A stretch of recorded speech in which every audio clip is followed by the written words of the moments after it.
Bismillahirrahmanirrahim.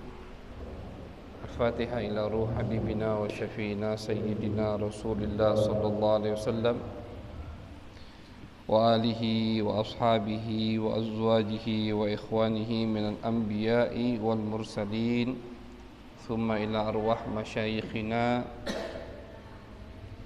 wa di abaina wa ummahatina wa liman lahu haqqun alaina khususan muallifu hadzal kitab Al-Imam Al-Allamah Al-Habib Ahmad bin Zain Al-Habshi bi anna Allah yaghfir lahum wa yarhamuhum wa yu'li darajatihim fil jannah wa yanfa'una bi asrarihim wa anwarihim wa ulumihim wa barakatihim fid dini wad dunya wal akhirah bi sirril Fatihah.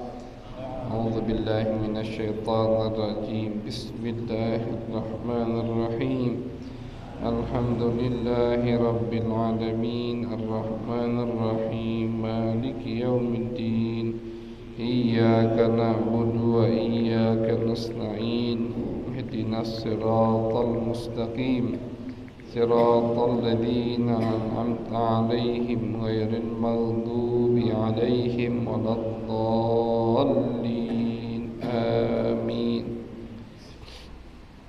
بسم الله الرحمن الرحيم قال الإمام العارف بالله العلامة الحبيب أحمد بن زين الحبشي رحمه الله تعالى ونفعنا به وبعلومه وبعلوم مشايخنا وبعلوم سائر الصالحين في الدارين آمين إلى أن قال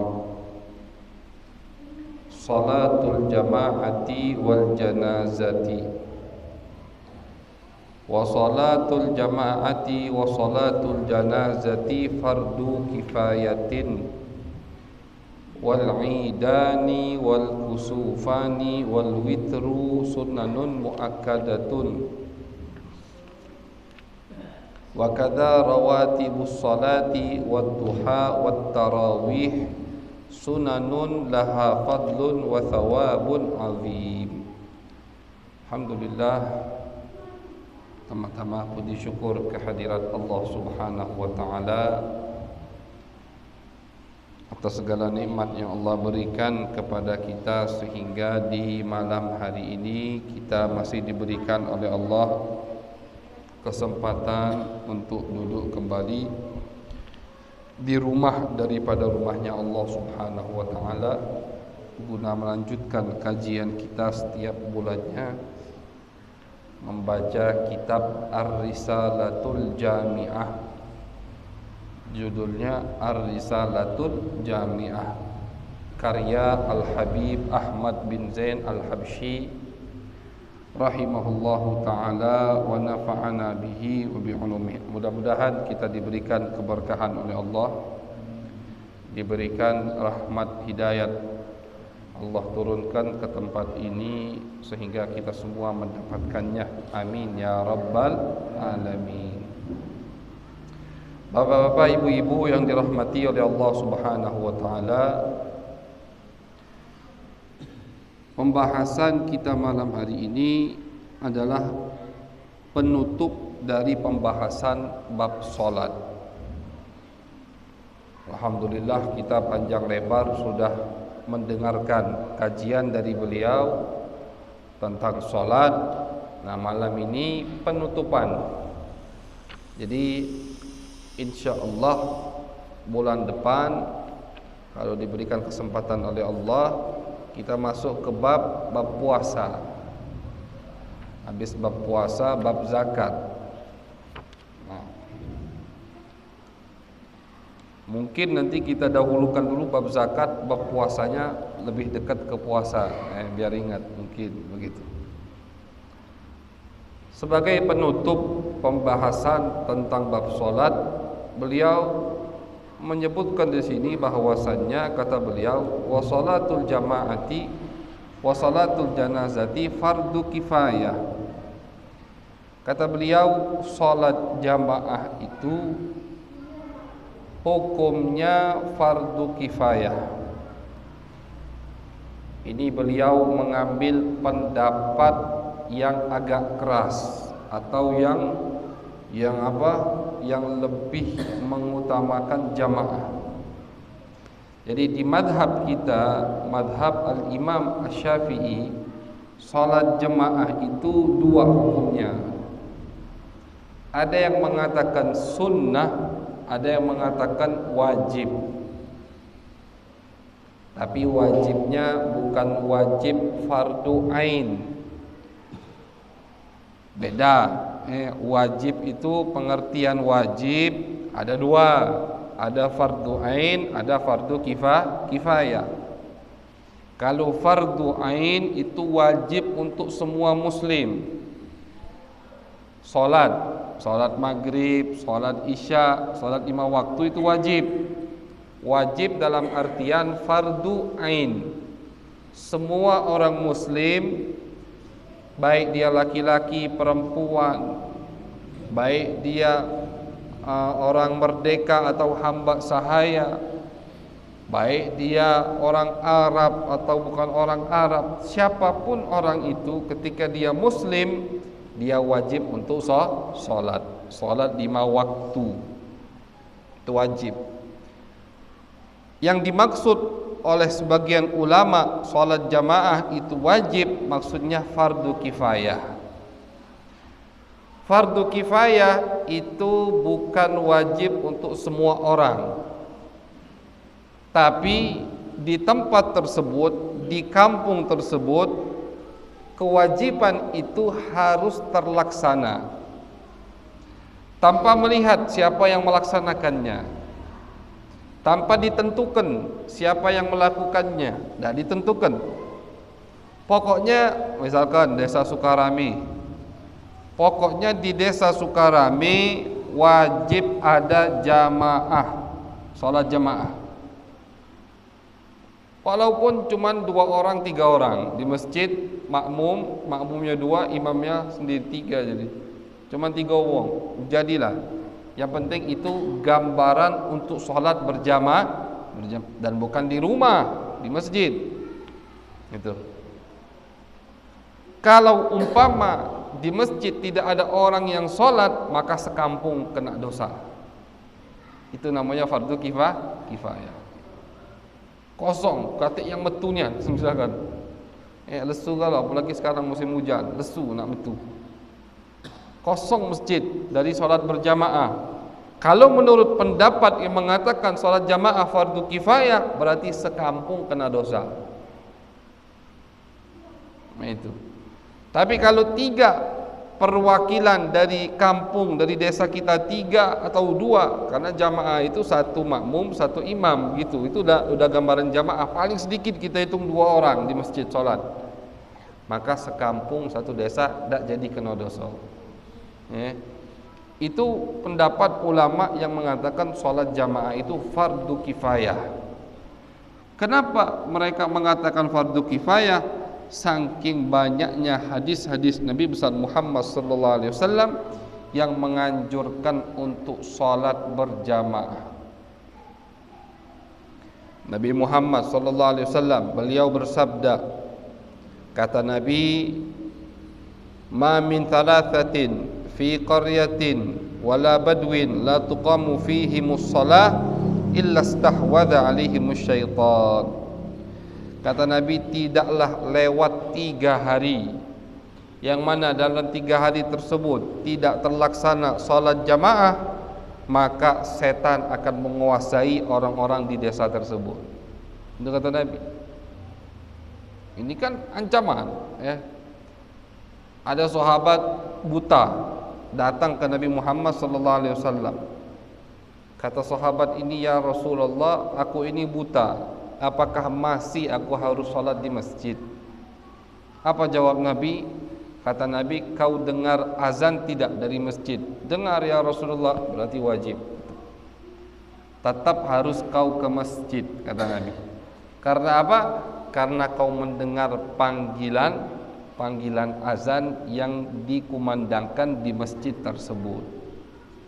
Nah, jadi kalau dari segi dalil, dari segi periwayatan hadis Nabi besar Muhammad sallallahu alaihi wasallam, sholat jamaah itu memang hukumnya fardu kifayah. Kalau dari segi dalil. Cuman kenapa sebagian ulama lagi mengatakan sholat jamaah bukan fardu, bukan wajib, hanya sunnah? Karena juga ada dalil. Jadi semua ulama ini pakai dalil. Apa dalilnya? Dalilnya kata ulama yang mengatakan sunnah, ada seorang badui Arab datang kepada Nabi menanyakan hal-hal yang wajib saja. Ya Rasulullah, ajari aku yang wajib beh. Kata Nabi, yang wajib itu sholat 5 waktu, puasa Ramadan, kalau kau punya harta kena zakat wajib kau keluarkan, haji dan umrah kalau kau mampu, kata Nabi. Sudah ya Rasulullah, itu saja yang wajib? Iya. Kalau aku cuma melakukan itu dan tidak aku tambah, apakah aku akan masuk surga? Iya, kata Nabi. Ulama memahami dari hadis tersebut berarti tidak ada wajib selain itu. Cuman ulama yang mengatakan wajib, kenapa? Karena tadi yang kita sebutkan pertama kali, banyaknya hadis-hadis Nabi yang di situ Nabi mengancam, baik Nabi menganjurkan orang untuk sholat berjamaah, mengancam yang tidak sholat berjamaah. Cuman Nabi tidak mengancam per orang, tapi Nabi ancam itu satu desa. Itulah arti dari fardu kifayah. Jadi kalau di satu desa tidak terlaksana sholat jamaah, itu satu desa kena dosa. Kalau kita ngikuti pendapat yang mengatakan sholat jamaah fardu kifayah. Kemudian sholat jamaah itu fadilahnya sangat besar, keutamaannya sangat besar.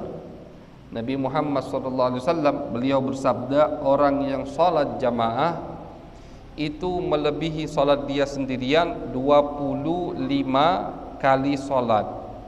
Ada riwayat yang mengatakan 27 kali sholat. Kata ulama, ini hanya perumpamaan, bukan artinya misalkan kita tadi sholat jamaah, ada orang yang tidak sholat jamaah, akhirnya dia sholat 27 kali. Oh, kata Ustadz, Nabi ngomong yang sholat jamaah sekali seperti sholat 27 kali. Ya sudah, aku sholat dewean cuma 27 kali. Nak nyiksa diri misalkan dia. Diajari yang lemak nak nyiksa diri. Nabi kan lemak ngajari kita. Sekali biar kata Nabi, tapi jamaah 27 pahalanya. Ini tak dia nak dewean 27. Itu kata ulama tidak sama pahalanya. Karena maksud Nabi bukan bisa ditandingi dengan 27 kali sholat. Ini hanya perumpamaan. Jumlah bilangan yang disebutkan di dalam hadis, yang disebutkan di dalam Al-Quran, itu hanya perumpamaan. Artinya jauh sekali pahalanya orang yang sholat berjamaah dan orang yang sholat sendirian. Itu sholat jamaah. Jadi usahakan jangan sampai susah memang.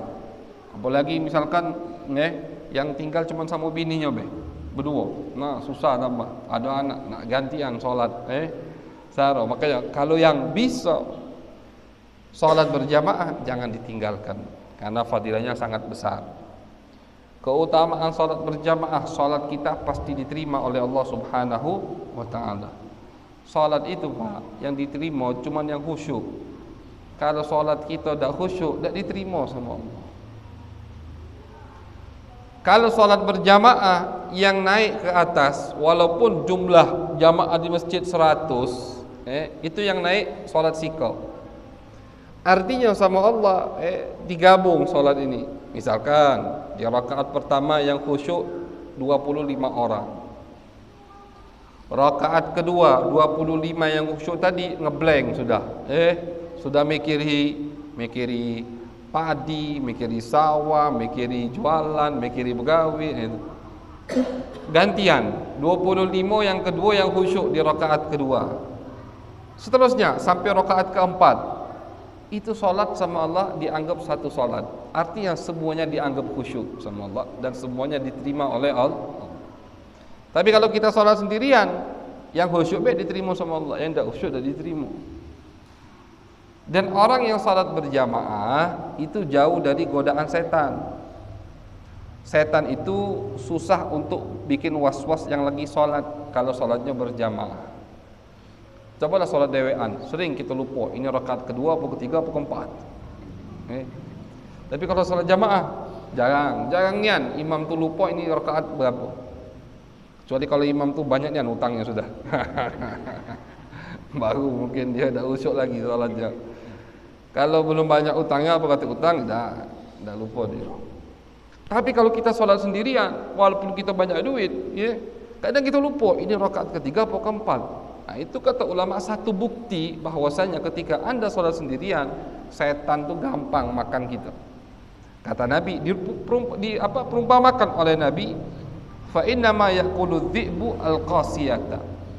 Kata Nabi, karena Nabi itu waktu itu tinggal di Jazirah Arab, di hadapan Nabi itu orang-orang Arab.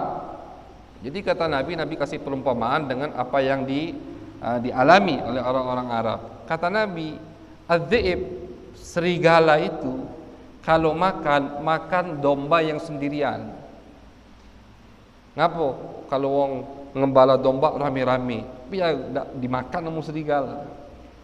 Tapi kalau rombongan ini jalan, satu lelet di belakang, oh ini mantap ini, ini yang akan dimakan oleh serigala.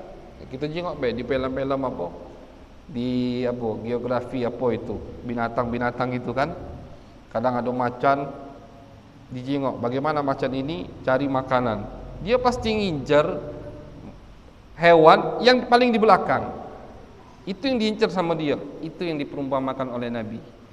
Kata Nabi, serigala atau binatang buas yang lain itu makan binatang.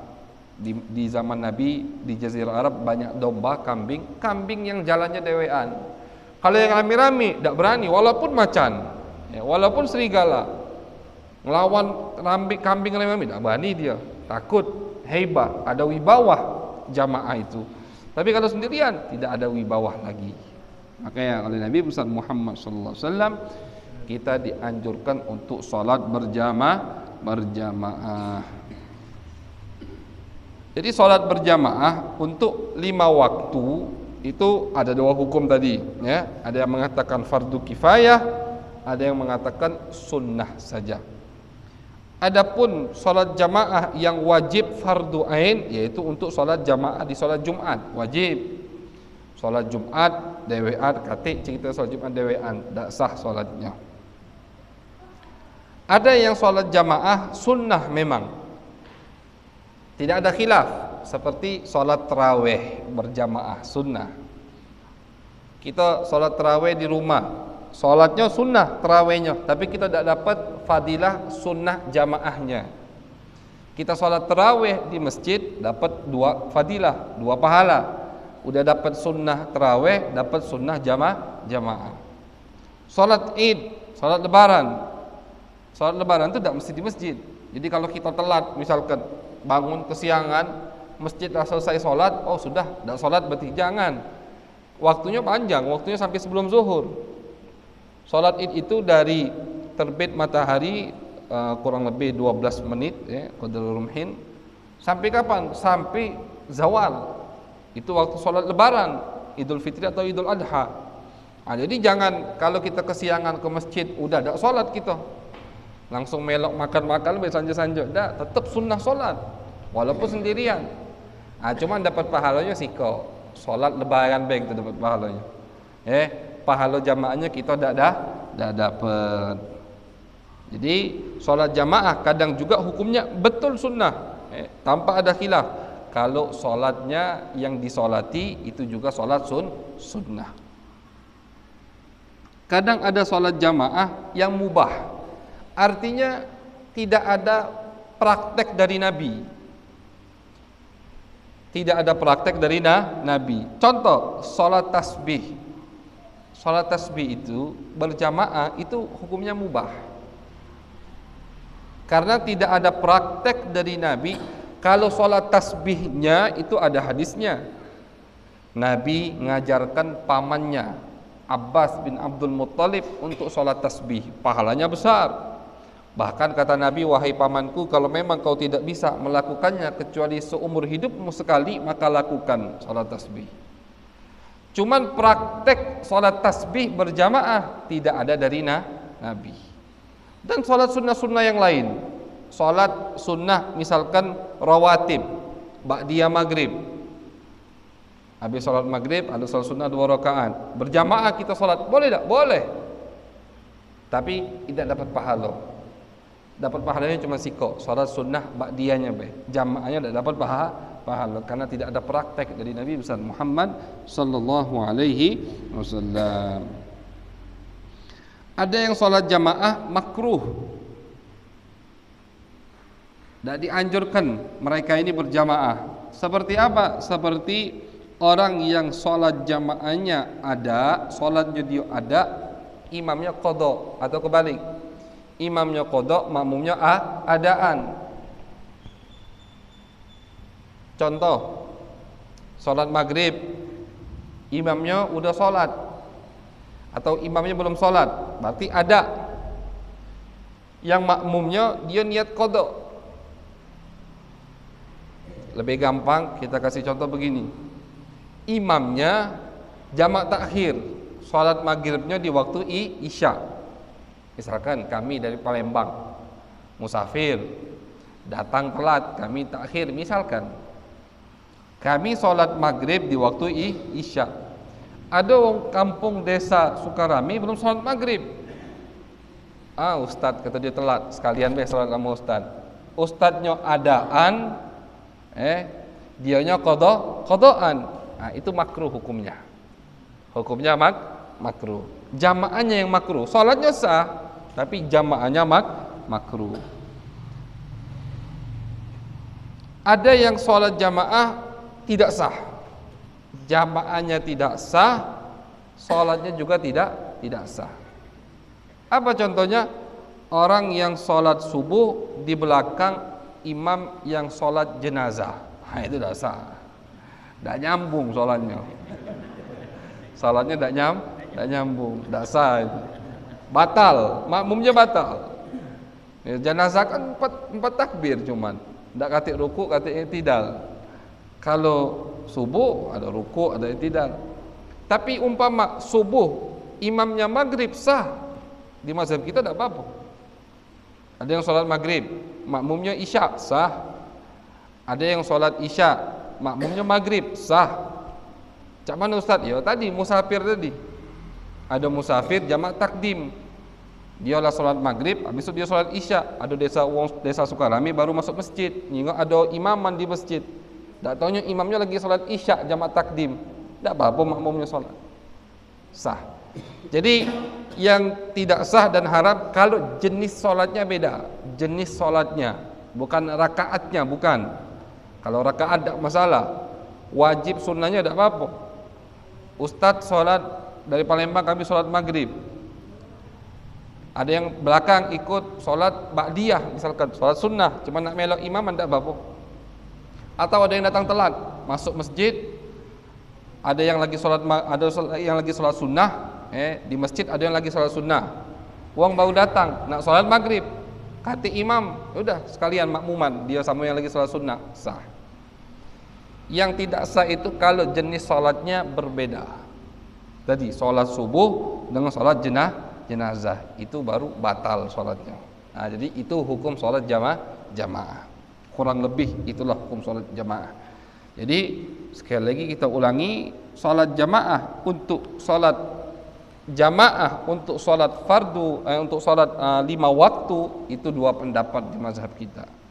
Ada yang mengatakan sunnah, ada yang mengatakan fardu kifayah. Berarti kalau fardu kifayah, sekampung, sedesa tidak ada yang melakukan sholat jamaah, satu desa kena dosa. Na'udzubillah min dzalik.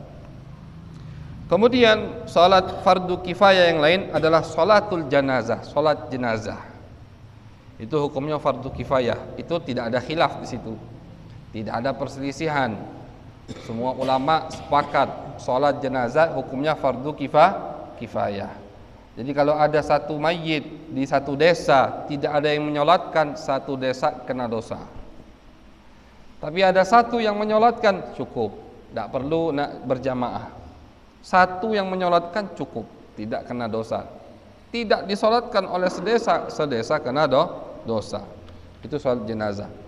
Sholat jenazah itu ya kita tahu semua ada takbirnya cuma 4, habis itu salam.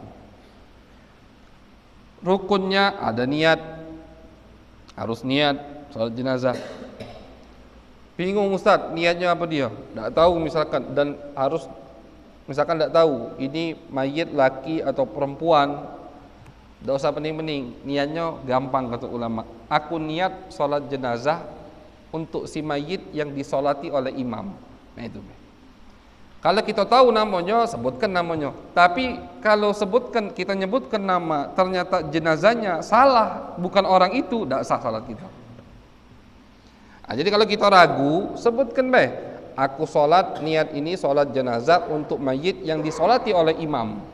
Baik si mayit tadi laki-laki atau perempuan, anak kecil atau orang besar, dewasa, tidak masalah. Karena niat kita samakan dengan niat imam. Itu sholat jenazah. Ada 4 takbir, termasuk takbiratul ihram. Jadi takbiratul ihram itu dihitung takbir yang pertama, baru takbir kedua, takbir keempat, habis takbir keempat salam. Rukun sholat jenazah harus membaca Fatihah. Takbir pertama itu baca surat Fatihah. Kemudian takbir kedua salawat kepada Nabi besar Muhammad sallallahu alaihi wasallam. Rukun wajib. Takbir ketiga doa ke mayit. Takbir ketiga. Takbir keempat ada doanya lagi. Ada tambahan takbir keempat. Ada sebagian mazhab yang mengatakan setelah takbir keempat tidak ada bacaan, tapi langsung salam. Habis takbir keempat langsung assalamualaikum warahmatullahi wabarakatuh. Tambahi wabarakatuh. Itu salat jenazah. Jadi tidak katik ruku, katik rukuknya, katik yang tidalnya, katik. Ada cerita, ada si kok wong datang ke satu desa, ngaku ustaz padahal dia tak mengerti agama. Akhirnya di desa itu ada yang meninggal. Ustaz, ini ngakunya ustaz. Ustaz, jadilah imam solat jenazah. Bingung dia. Solat jenazah cak mana? Tak mengerti agama. Nyangka dia cak solat biasa. Solatlah dia pakai ruku. Bingung makmumnya. Kenapa solat jenazah? Ruku. 2 rakaat, selesai 2 rakaat dulu. Selesai solat, kata makmum tadi, Ustaz, bukannya jenazah tu kata ruku ini. Baru ingat dia, pacak pula dia alasan. Iya, memang itu hukumnya. Cuman aku nyingok si mayit ini banyak dosanya, kata dia. Jadi aku tambahi ruku, aku tambahi tidal, kata dia. Biar dihapus dosanya sama Allah. Pintar pula, muncul. Jadi solat jenazah kata ruku, kata tidal, takbir, cuman salam habis itu. Itu solat jenazah.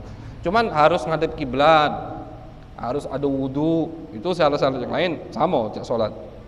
Tak boleh ada najis di pakaian, tak boleh. Kemudian dan solat jenazah tidak diangkat suaranya, mau itu di waktu malam atau di waktu siang, tidak diangkat suaranya. Artinya bacanya sirron, pelan bacanya, baca dewek-dewek, tidak katik baca rame-rame. Jadi solat yang fardu kifayah menurut beliau 2. Pertama solat jamaah, kedua solat jenazah. Kemudian ada solat sunnah. Ini beliau bahas juga solat sunnah. Solat sunnah itu adalah yang kalau kita lakukan dapat pahala, kalau kita tinggalkan tidak dapat dosa. Kalau kita tinggalkan tanpa meremehkan. Tapi kalau kita sunnah juga, nah keseringan ngomong itu berdosa, ngeremehkan sunnah Nabi Muhammad sallallahu alaihi wasallam.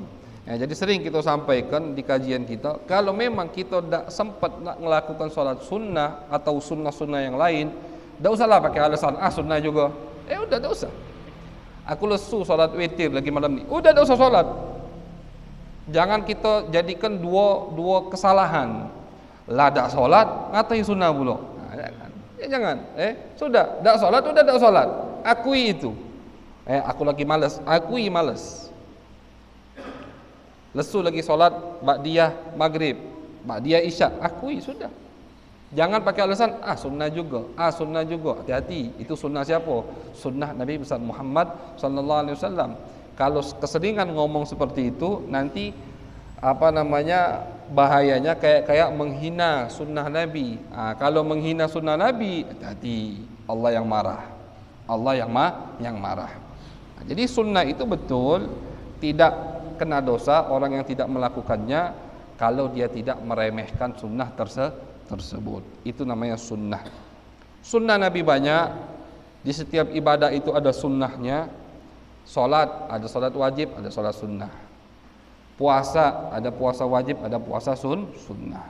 Zakat, ada zakat wajib, ada zakat sunnah. Apa zakat sunnah? Sedekah, zakat sunnah.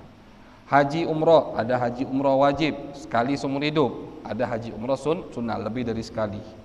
Jadi semua ibadah itu ada wajibnya, ada sunnahnya. Kenapa ada wajib, ada sunnah? Karena kata ulama, sunnah ini fungsinya menambal kekurangan kita yang ada di ibadah wajib. Kita sholat maghrib, habis itu kita sholat ba'diyah 2 rakaat setelah maghrib. Kita sholat subuh, sebelum sholat subuh kita sholat qabliyatul fajar 2 rakaat sebelum sholat subuh. Kalau ada kekurangan di sholat subuh akan ditambal oleh 2 rakaat tadi. Makanya Allah jadikan setiap ibadah wajib ada ibadah sunnah. Makanya ulama mengatakan jangan sampai, yang bagus jangan sampai kita meninggalkan sunnah. Orang yang kalau meninggalkan sunnahnya saja mustahil, apalagi meninggalkan yang wajib. Terbayangkan tidak orang yang tidak pernah meninggalkan sholat 2 rakaat sebelum sholat subuh. Habis azan, sholat 2 rakaat baru sholat subuh. Nah 2 rakaat sebelum subuh tidak pernah dia tinggalkan, apalagi sholat subuhnya. Kan itu. Sholat duha tidak pernah dia tinggalkan, apalagi sholat yang lain. Nah itu kan. Tapi kalau orang yang cuma wajib saja, itu cepat dia akan terjatuh dalam meninggalkan yang wajib. Yang wajib dia sholat, lama kelamaan yang wajib pun dia tidak sholati. Itu. Makanya ulama menganjurkan, sangat menganjurkan sekali, jangan sampai kita meninggalkan sunnah. Sebisa kita, semampu kita. Itu sholat sunnah. Banyak sholat sunnah, diantaranya sholat Idul Fitri dan Idul Adha, itu sunnah. Dengan cara yang sudah kita ketahui, takbir 7 kali di rakaat pertama dan 5 kali di rakaat kedua. Takbir itu hukumnya sunnah. Kalau sholatnya sunnah, apalagi takbir. Jadi jangan ribut. Kadang ada di beberapa masjid ribut. Ngapa? Imamnya takbirnya sekali, Ustaz. Ya sudah, lupa. Jangan di hari lebaran jadi bebala. Wah, ribut. Nih. Langsung diomongi terus. Nah, di hari lebaran dia buat dosa. Itu orang tidak paham agama. Kalau sholat lebarannya sunnah, apalagi takbirnya, kan itu. Sholat lebaran itu sunnah, apalagi takbir 7 kali di rakaat pertama, 5 kali di rakaat kedua. Jadi umpama ada imam yang lupa takbir 7 kali, karena ketika imam dia takbir Allahu Akbar, dia sudah baca bis, baru bis nak baca Fatihah, haram dia takbir lagi, batal sholatnya.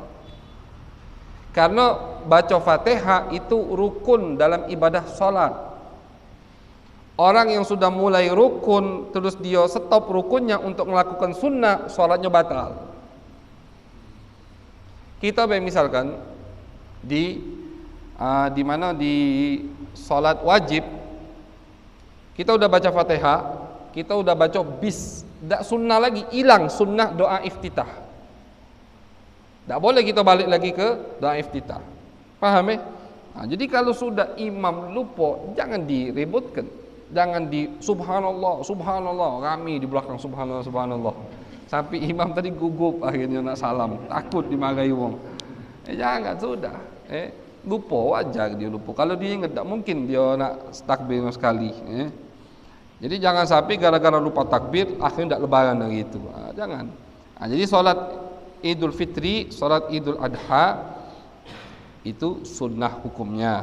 Semua dipraktekkan, dilakukan oleh Nabi besar Muhammad sallallahu alaihi wasallam. Di antara dua takbir itu sunnah untuk membaca subhanallah walhamdulillah wala ilaha illallah wallahu akbar. Itu di antara dua takbir. Jadi bukan diam. Takbir pertama Allahu akbar, subhanallah walhamdulillah wala ilaha illallah wallahu akbar. Allahu akbar, subhan gitu. Terus sampai ke-7, selesai 7 baru dia baca doa iftitah, kemudian baca surat Al-Fatihah. Dan disunnahkan setelah salat Idul Fitri, Idul Adha ada 2 khutbah. Khutbah yang pertama takbir 9 kali, khutbah yang kedua takbir 7 kali. Waktunya kapan? Waktunya di hari lebaran 1 Syawal atau tanggal 10 Dzulhijjah, lebaran Idul Adha, dari terbit matahari sampai setinggi tombak, ya kurang lebih habis terbit matahari seperempat jam lah, kurang lebih. Itu sudah sunnah kita untuk sholat. Walaupun di sholat Idul Fitri sunnah agak dimundurkan sedikit, tapi Idul Adha agak dicepatkan sedikit. Kita ulangi. Sholat Idul Fitri itu agak dimundurkan sedikit, karena sebelum sholat Idul Fitri itu kita disunnahkan untuk makan, sarapan dulu, biar idaknya moi hari sebelumnya, hari lebaran. Jadi puasa di hari lebaran itu kan haram, tidak boleh, haram, tidak sah dan haram. Nabi Muhammad SAW ngajari kita bangun tidur langsunglah sarapan, makanlah tupat sebelum sholat. Ngapa? Biar kita nunjukkan ke Allah, kami tidak puasa ya Allah. Itu yang Idul Fitri. Jadi sholat Idul Fitri tidak apa-apa dimundurkan sedikit. Waktu yang afdol itu tadi seperempat jam sampai, ya kalau waktu afdol itu sampai panasnya terik matahari sampai jam 9. Tapi ada katik ya, gitu, tidak mungkin mati juga. Paling setengah jam ya, setelah itu. Berbeda dengan Idul Adha.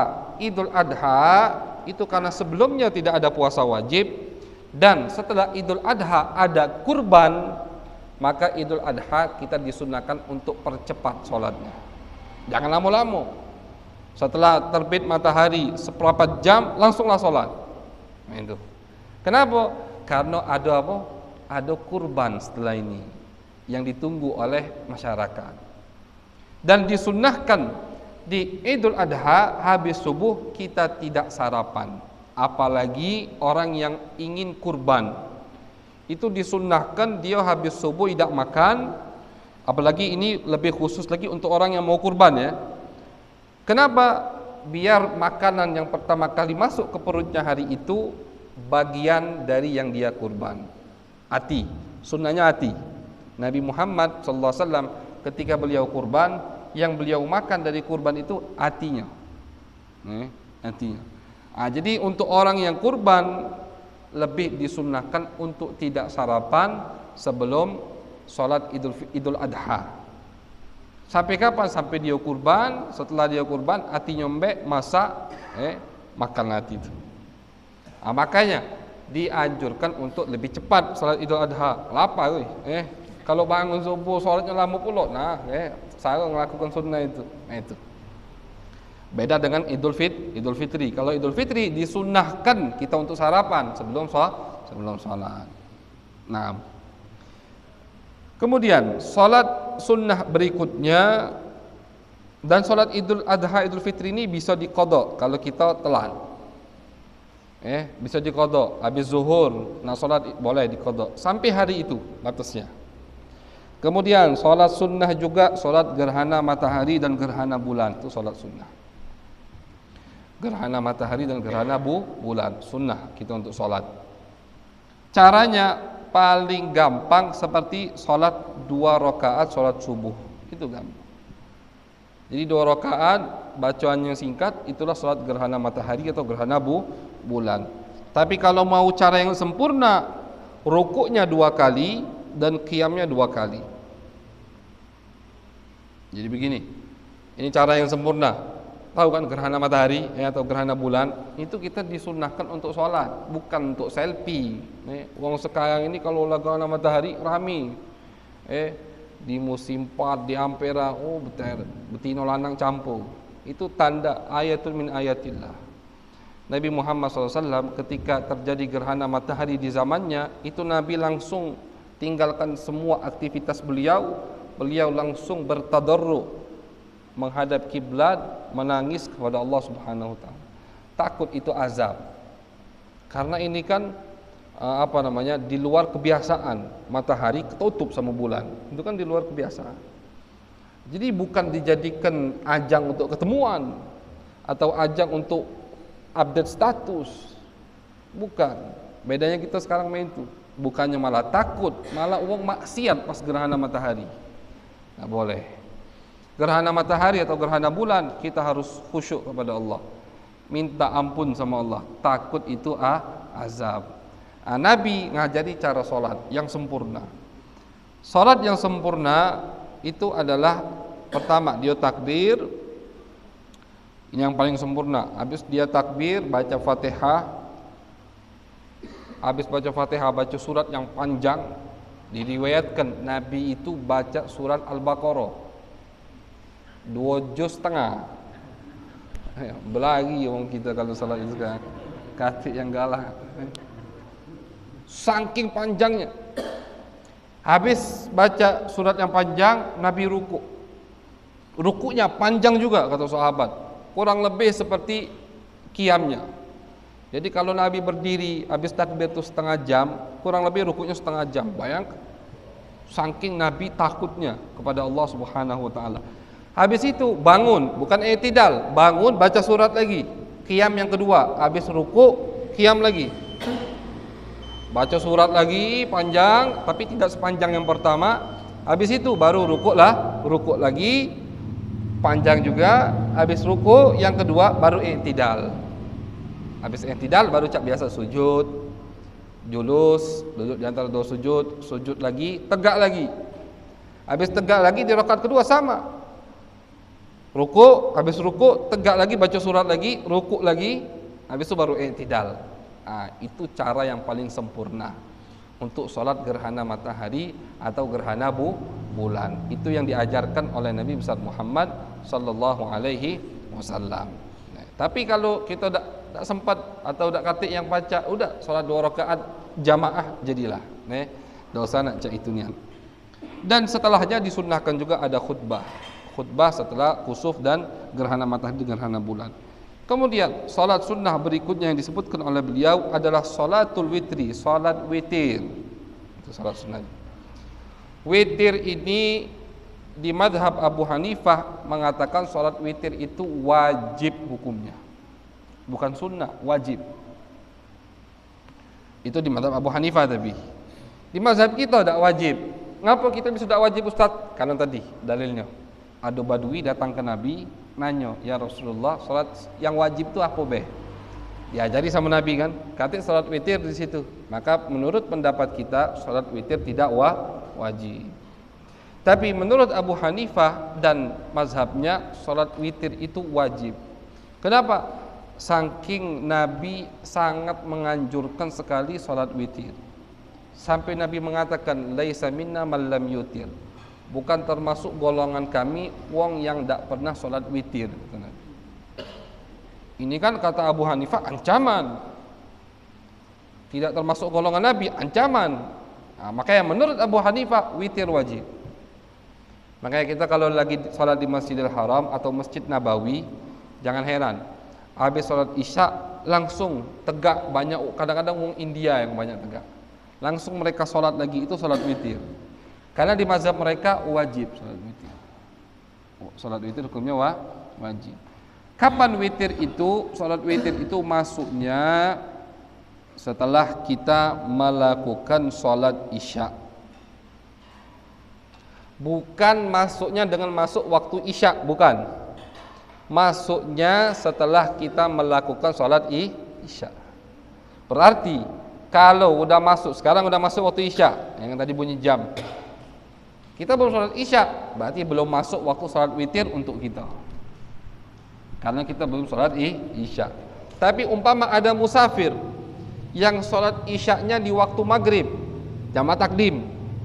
Di waktu maghrib, musafir tadi sholat maghrib, habis sholat maghrib dia langsung sholat isya jamak takdim. Nah, untuk dirinya udah masuk waktu sholat witir. Paham ya? Jadi witir itu masuknya setelah sholat isya, bukan setelah masuk waktu isya. Sampai kapan? Sampai masuknya waktu subuh. Ini panjang waktunya. Afdalnya kapan Ustadz sholat? Tergantung diri kita. Kalau kita biasa bangun malam, afdalnya dibangun malam. Nabi Muhammad mengatakan, jadikanlah sholat witir itu akhir sholat dari malam kalian. Jadi di akhir sholat witir itu. Kalau kita nak banyak sholat dulu, sholat biasa dulu, habis itu baru sholat witir. Penutup sholat witir. Tapi umpama kita, aku hari ini habis begawe capek, kalau tidur pasti bangun subuh, gitu. Ya udah, berarti sebelum tidur sunnah untuk dia sholat witir, biar tak ketinggalan. Jadi boleh sebelum tidur, boleh setelah tidur. Yang penting sebelum masuk waktu subuh sholat witir. Paling sedikit sholat witir 1 rakaat. Karena witir itu kan ganjil. Bilangan ganjil paling sedikit 1. Maka sholat witir yang paling sedikit 1 rakaat. Paling banyak 13 rakaat. Paling banyak. Katik witir lebih dari 13. Karena Nabi sholat witir itu sama Nabi pernah dipraktekkan kalau? Nabi pernah sekali, pernah 3 kali, pernah 5 kali, pernah 7, pernah 9, pernah 11, pernah 13. Yang lebih sering 11 dan 13. Itu paling sering. 15 dah pernah katik witir 15. Nah, makanya kalau kita pengen banyak sholatlah yang lain dulu. Sholat nafil mutlak misalkan, baru setelah itu kita tutup dengan witir. Ya, mafhum. Paling sedikit, tapi makruh kata ulama kalau dia madai tiap malam serakaat bersolat witirnya. Pelitnya Allah. Jadi paling sedikit untuk mendekati sempurna 3 rakaat. Paling dikit itu 3 rakaat. Boleh kita sambung 3 rakaat tadi dengan 1 salam.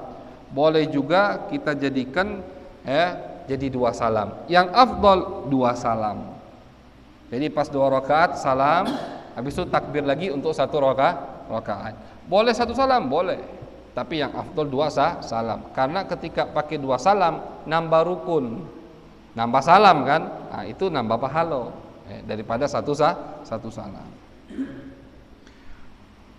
Salat witir kalau di Ramadan disunnahkan untuk berjamaah salat witir. Dan ada doa kunut di pertengahan akhir di bulan suci Ramadan. Di akhirnya itu pakai doa kunut. Kemudian salat sunnah berikutnya adalah rawatibus shalah. Salat yang disunnahkan setelah salat wajib.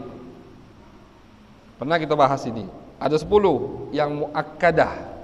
Ada yang ghairu muakkadah, ada yang muakkadah. Salat sunnah habis salat wajib. Muakkadah, apa arti muakkadah? Muakkadah itu artinya salat ini tidak pernah ditinggalkan oleh Nabi. Jadi sangat dianjurkan kita untuk melaksanakannya. Ghairu muakkadah artinya kadang Nabi lakukan, kadang tidak dilakukan oleh Nabi. Apa yang muakkadah? 10 rakaat. Kita hitung dari subuh, 2 rakaat sebelum sholat subuh. Itu tidak pernah ditinggal oleh Nabi. 2 rakaat sebelum sholat subuh. Kemudian 2 rakaat sebelum sholat zuhur, 2 rakaat setelah sholat zuhur, 2 rakaat setelah sholat maghrib, 2 rakaat setelah sholat isya. Ini 10. Sebelum subuh 2 rakaat, sebelum zuhur 2 rakaat, setelah zuhur 2 rakaat, setelah maghrib 2 rakaat, setelah isya 2 rakaat, 10 rakaat. Ini muakkadah, tidak pernah ditinggalkan oleh Nabi. Nah, jadi kita usahakan jangan tinggalkan sholat sunnah. Ada yang ghairu muakkadah. Yang ghairu muakkadah kadang dilakukan oleh Nabi, kadang juga tidak dilakukan oleh Nabi. Kapan itu? Tambahi 2 rakaat sebelum zuhur, tambahi lagi 2 rakaat setelah zuhur, 4 rakaat sebelum asar, 4 rakaat sebelum asar, 2 rakaat sebelum maghrib, 2 rakaat sebelum isya. Jadi 2 rakaat sebelum zuhur, tambah lagi, tadi udah 2 rakaat kan, tambah lagi 2 rakaat. Nah, berarti 4 rakaat, yang 2 muakkadah, yang 2 ghairu muakkadah. 2 rakaat sebelum zuhur, 2 rakaat setelah zuhur, 4 rakaat setelah asar, 2 rakaat sebelum maghrib, 2 rakaat sebelum isya. Ini ghairu muakkadah, kadang dilakukan oleh Nabi, kadang juga tidak dilakukan oleh Nabi. Kita datang ke masjid, udah azan maghrib, masih lama solat, ya solatlah 2 rakaat. Ghairu muakkadah, walaupun ghairu sunnah tapi itu. Cuman kadang Nabi lakukan, kadang tidak Nabi lakukan. Berbeda dengan 10 yang tadi, itu tidak pernah ditinggalkan oleh Nabi Muhammad sallallahu alaihi wasallam. Apa faedahnya tadi? Untuk menambal kekurangan kita yang terlaksana, yang ada pada salat wajib. Kemudian salat sunnah berikutnya adalah salat duha. Salat sunnah. Duha itu waktunya dari sama kayak salat Idul Fitri tadi, sama Idul Adha. Setelah terbit matahari 15 menit, udah masuk waktu duha. Udah masuk. Jadi boleh kita sekalian lah Ustaz, habis i'tikaf di masjid dari habis subuh sampai terbit matahari. Setelah terbit matahari, syuruk, ya bahasanya syuruk, 15 menit tunggu kelah. Habis itu sholatlah, sholat isyraq, sholat duha, campur bisa kalau. Cuman yang afdal sholat duha ketika matahari mulai memanas, itu yang afdal. Berarti kurang lebih kalau kita ni jam 8, jam 9 kali ya. Pas lagi musim panas, bukan lagi mendung. Kalau mendung katanya panas matahari. Umpama kalau ada matahari itu, kalau matahari lagi panas jam berapa panas? Jam setengah 9, jam 9. Nah, itu yang afdal. Yang afdal sholat duha dilakukan ketika matahari mulai memanas. Sampai kapan? Sampai istiwa, sampai mendekati waktu zuhur. Itu waktu sholat duha. Paling sedikit 2 rakaat, paling banyak 12 rakaat. Paling sedikit sholat duha 2 rakaat, paling banyak 12 rakaat. Tak kata sholat duha sampai 14 rakaat kata. Batas paling banyak 12 rakaat. Cuman yang dirutini sama Nabi 8 rakaat. Jadi Nabi rutin tuh 8 rakaat. Cuman Nabi kadang nambah sampai 12, kadang tidak, cuma sampai 8 rakaat. Itu salat duha. Faedahnya banyak. Di antaranya melancarkan rezeki kita. Salat duha. Cuman jangan salat nak dapat duit.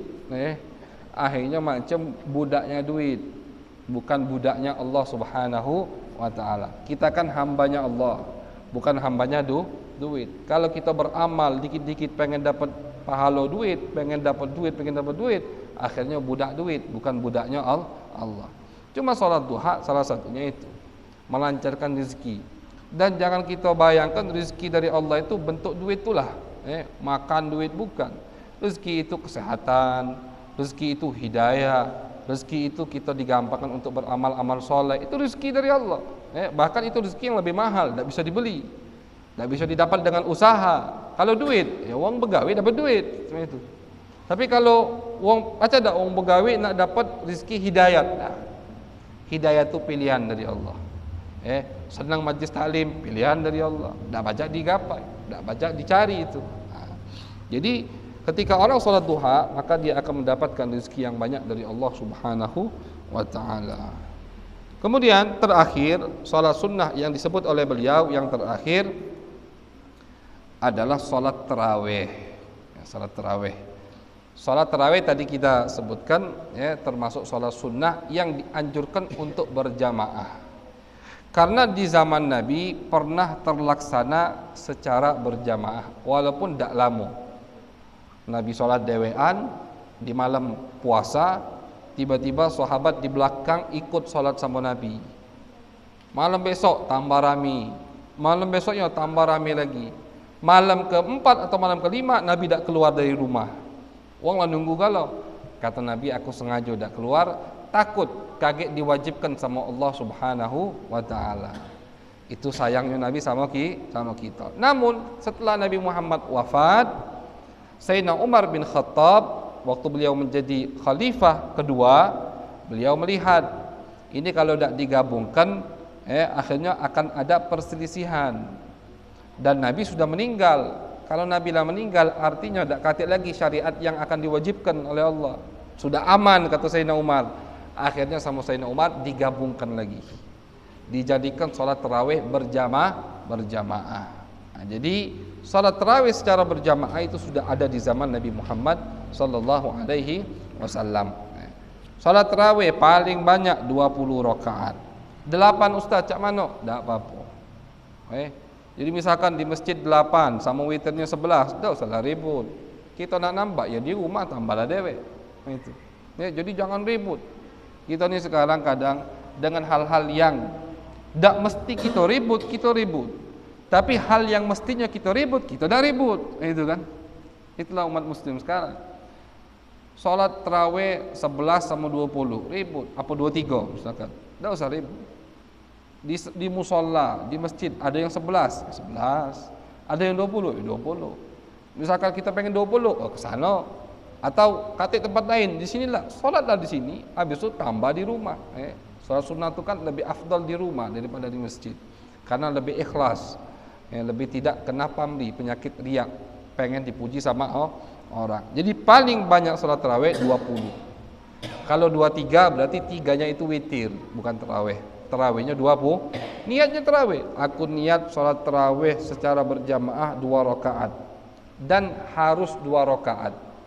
Tak boleh solat tarawih 4 rakaat 1 salam, bukan tarawih itu. Tarawih, kenapa dinamakan tarawih? Tarawih itu arti dari rawah, santai. Ini solat yang santai. Jadi 2 rakaat salam, tegak lagi, 2 rakaat salam. Bahkan di sebagian masjid, sebagian adat, setiap 2 salam ada qasidah dulu. Seperti di Yaman, di Tarim, atau di Mekah, Madinah, begitu. 4 rakaat misalkan, bukan di masjidnya tapi Mekah Madinah, di tempat-tempat khusus. Setelah 4 rakaat 2 salam, qasidah dulu. Santai sejenak gitu. Di Palembang, di musalla-musalla habaib banyak yang seperti itu. Habis itu sholat lagi, 2 salam, qasidah lagi. Qasidah jangan panjang-panjang, jangan qasidahnya nak 4 jam, kapan kelayang tarawihnya.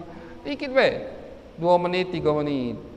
Sekiranya kita lah agak, kan apalagi yang habis makan bukonya banyaknya kan, lesu badan pas nak tarawih itu, kenyang perutnya. Makanya dinamakan tarawih karena sholat itu sholat santai. Diambil dari kalimat rawah. Rawah itu santai. Jadi sholat tarawih harus 2 rakaat 1 salam. 4 rakaat 1 salam tidak sah.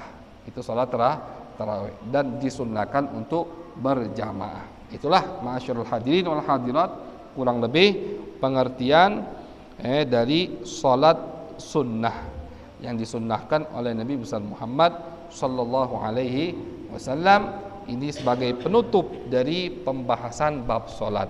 InsyaAllah di pertemuan yang akan datang kita akan membahas bab puasa atau bab zakat. Wallahu a'lam bissawab.